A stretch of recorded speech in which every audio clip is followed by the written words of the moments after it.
Sa i përket tabligës, pra përhapjes së fesë islame, gjëja e parë që duhet ta kemi gjithmonë parasysh është se Islami është feja e vetme dhe profeti Muhammed sallallahu alaihi wasallam është profeti i vetëm që ka sjell në botë mesazhin e Allahut për mbar njerëzimin. Allahu i Madhrishëm e ka dërguar atë si Bashir dhe Nazir, pra përgëzues dhe paralajmërues për të gjithë njerëzit, për të gjitha kombet dhe për të gjithë botën.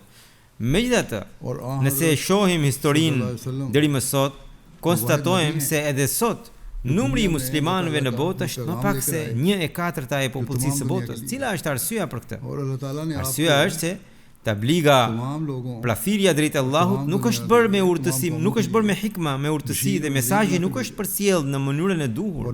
Shumë muslimanë mendojnë se përmes xhihadit do ta përhapin mesazhin e Islamit, ndërkohë që leja për xhihadin me armë u dha vetëm atëherë kur armiku të sëlmon.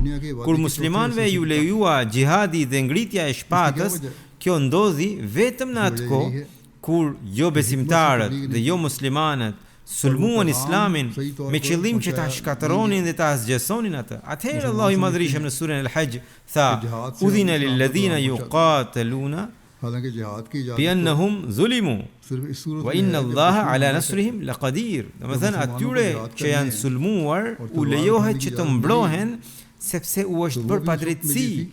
Një mend, Allahu është i plotfuqishëm që t'i ndihmojë ata. Sa premtimi i madh është ky.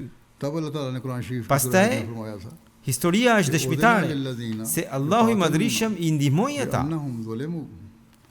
Pra, leja për luftë u dha vetëm për shkak të padrejtësisë që u ishte bërë. Ndërsa sot koha nuk është koha e një xhihadi të tillë. Sot nuk po zhvillohen luftra në emër të fesë. Edhe nëse ndaj muslimanëve, disa muslimanëve po bëhen padrejtësi në disa vende me justifikime të ndryshme, shkaku nuk është thjesht feja. Allahu i Madhrishëm dhe vetë profeti Muhammed sallallahu alaihi wasallam xhihadin nëpërmjet Kuranit të shenjtë e kanë cilësuar si xhihadin e madh, pra xhihadil akbar, xhihadi kebir.